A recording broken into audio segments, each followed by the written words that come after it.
Dans cette quatrième leçon de Dreamweaver, nous allons plus loin dans la présentation grâce au CSS.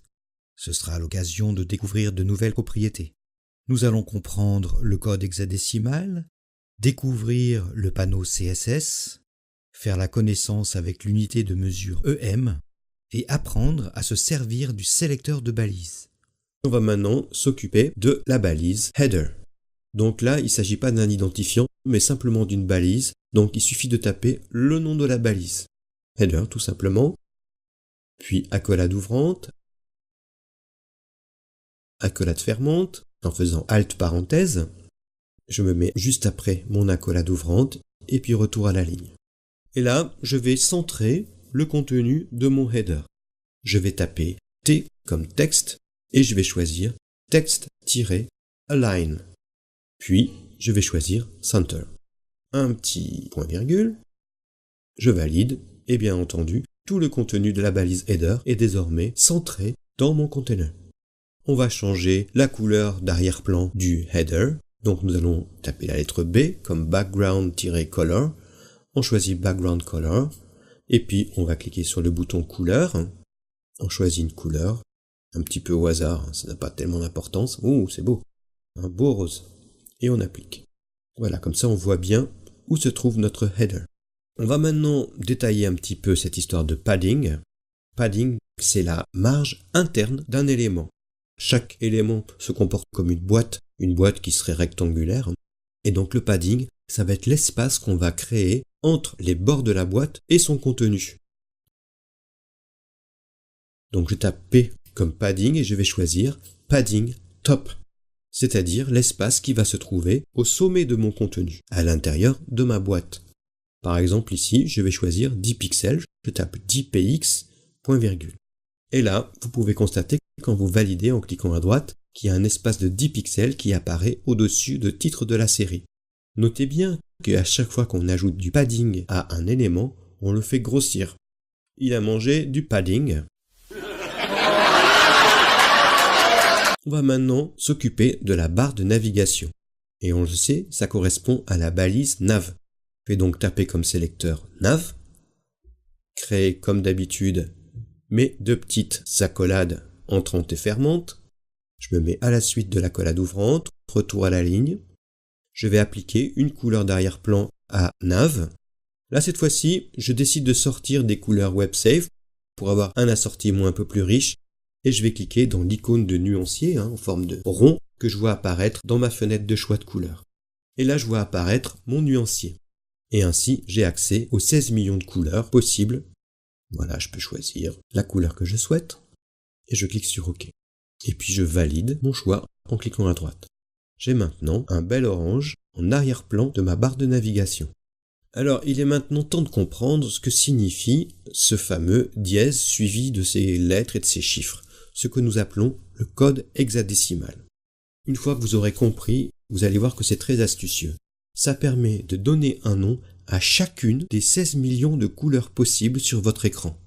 Et ici, nous sommes en RVB, donc c'est comme s'il y avait 3 lampes à l'intérieur de notre écran, une rouge, une verte et une bleue. Les 2 premiers chiffres correspondent à la lampe rouge, les 2 suivants, la lampe verte, et les 2 derniers, la lampe bleue. Pour que ça puisse fonctionner sur 16 millions, au lieu d'utiliser un système décimal de 0 à 9, on se rajoute des valeurs supérieures après 9. Ça va être A, B, C, D, E, F. Donc on est dans un système qui va pas de 0 à 9, mais dans un système qui va de 0 à F. Et ça me permet donc d'avoir à l'intérieur de ce code qui comporte uniquement 6 chiffres ou lettres, 16 millions de possibilités. Donc on va s'amuser à changer la couleur de notre barre de nav. Et pour cela, on va utiliser notre panneau CSS, qu'on a un petit peu délaissé pour l'instant, qui se trouve à droite de notre interface. On va activer le bouton Tous au sommet de ce panneau CSS, et puis on va ouvrir la balise style dans la partie inférieure. On voit apparaître l'ensemble de nos sélecteurs. On va sélectionner le sélecteur nav, et on voit apparaître les propriétés en dessous. Le système est un peu différent pour la version CC. On va aller modifier le code hexadécimal de la couleur d'arrière-plan de notre barre de navigation. Nous allons taper comme code hexadécimal, par exemple, 00, donc ça veut dire que la lampe rouge est éteinte, encore 00, ça veut dire que la lampe verte est éteinte, et puis FF, ce qui signifie que la lampe bleue est allumée à fond. Et on obtient un bleu intense. Maintenant, supposons qu'on remplace le FF par 00, toutes les lampes sont éteintes, nous obtenons du noir. Supposons à présent qu'on tape FF au début, la lampe rouge et elle seule est allumée, on obtient du rouge. Vous commencez à comprendre le principe. Les deux du milieu, on les met en FF, et voilà, on va obtenir du vert. Et si je mets tout en FFFFF, et ben voilà, ça fait du blanc. Toutes les lampes sont allumées à fond. À noter le fait que pour simplifier le code, si tous les chiffres sont pareils, j'ai besoin de mettre que 3 F, et on comprend que c'est FFFFFFF, tout en blanc. Voilà, je vais reprendre une couleur orange. Donc ce système, il est pratique parce qu'il permet de copier-coller le nom d'une couleur et de la retrouver d'un programme à l'autre. On va se rajouter un padding bottom pour notre barre de navigation. Donc ça va faire un espace en dessous de nos entrées. On choisit donc padding bottom, on rajoute 10 pixels, point virgule, et quand je clique à droite, je vois apparaître un espace en dessous de mes éléments. Donc on a bien compris que padding, c'était la marge interne, alors que margin, c'est la marge externe de mes boîtes. Ici, je vais changer la couleur d'arrière-plan de ma nav et choisir une couleur très sombre. On voit que je peux taper également directement les valeurs que je souhaite à l'intérieur de mon code. Et puis, je vais changer la couleur du texte pour faire un contraste. Pour changer la couleur du texte, la propriété, c'est tout simplement color. Color signifie non pas la couleur de l'arrière-plan, qui est background color, mais color signifie la couleur du texte. Je vais taper moi-même le code hexadécimal en me basant sur mon exemple. Donc ça va être A6, 1F, 1,0. Vous pouvez choisir la couleur que vous voulez, bien entendu. C'est juste indicatif. J'oublie pas le petit point virgule à la fin, et je valide. Et voilà, j'obtiens ma barre de navigation avec une couleur rouge sur fond sombre. Je vais maintenant m'occuper de ma balise section. Je vais à la ligne dans mes règles et je tape section, accolade ouvrante, accolade ouvrante, accolade fermante.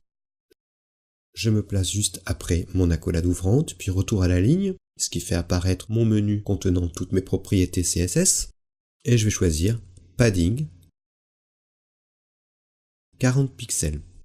Point virgule, retour à la ligne. À la suite de padding, je choisis la propriété color pour donner des couleurs à mon texte. Puis je vais taper un dièse, majuscule arrobas pour faire un dièse, puis E4, A8, 1B. Bon alors là, effectivement, vous pouvez taper la couleur que vous souhaitez, C'est juste pour retrouver les couleurs de mon exemple. On n'oublie pas le petit point virgule à la fin.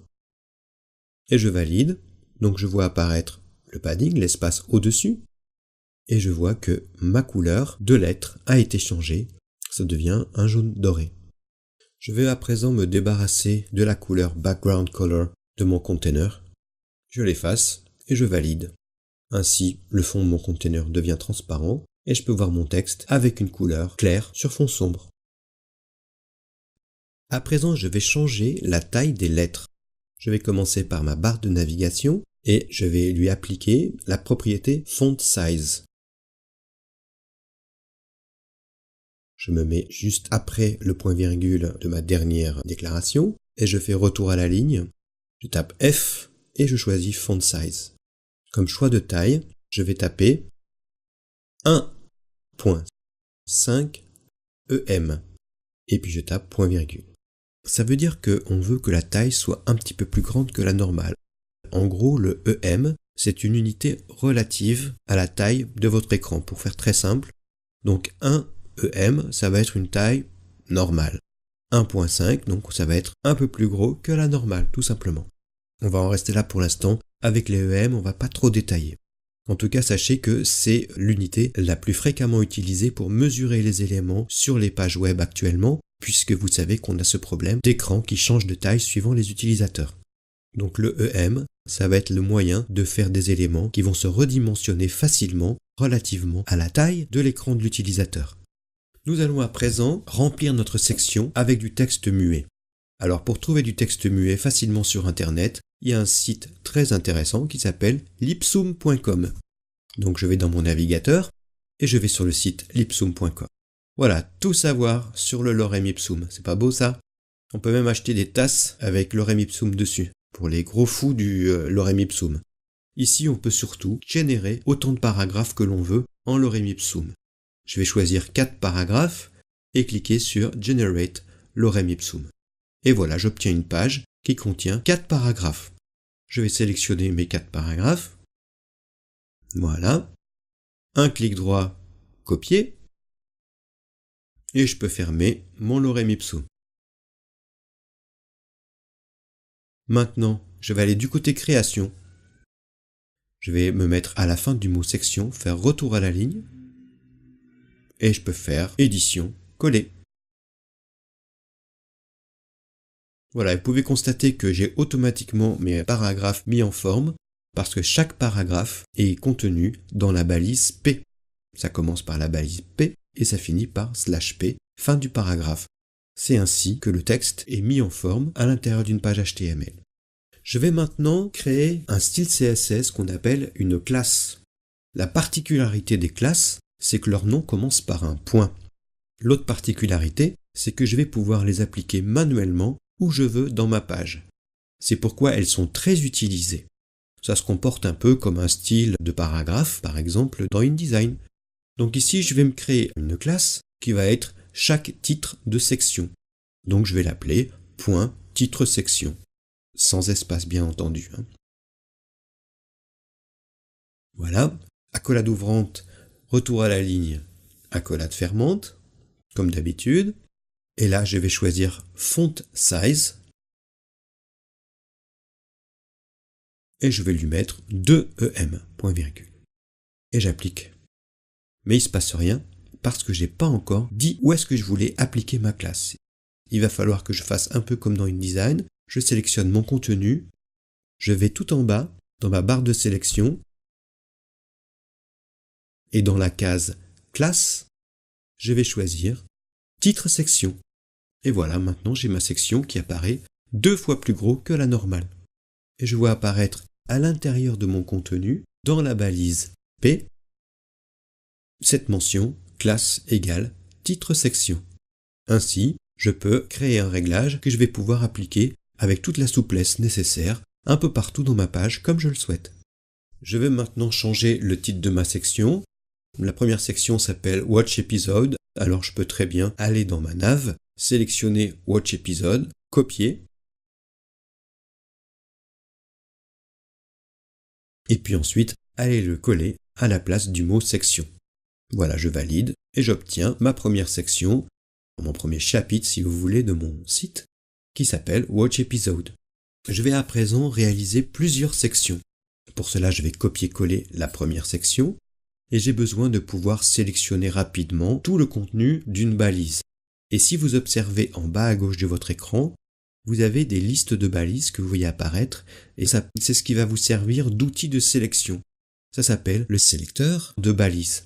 Je vais cliquer quelque part dans cette première section et dans le sélecteur de balises, je choisis section. Et vous voyez, le résultat, c'est que toute la section est sélectionnée. Je vais pouvoir copier et puis je vais utiliser la flèche de mon clavier, ça c'est une petite astuce, et je clique sur la flèche de droite. Donc du coup, mon curseur se retrouve après la section, comme vous pouvez l'observer. Voilà, je peux faire retour à la ligne et faire édition coller. Ça va me créer une deuxième section. Voilà, j'ai obtenu une deuxième section. Il me reste encore à créer 3 autres sections. Donc je vais me mettre à la suite des sections précédentes. Après la balise /section, retour à la ligne. Et encore une fois, je colle. Édition coller. J'obtiens ma 3e section.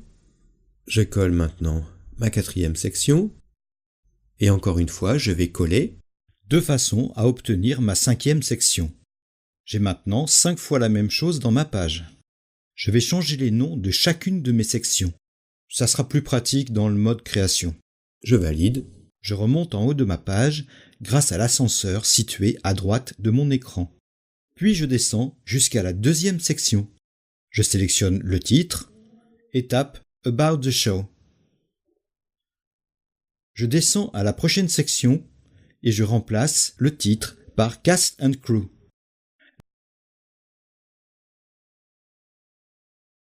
La prochaine section s'appellera DVD. Et enfin, la dernière, je la nomme Episode Music Guide.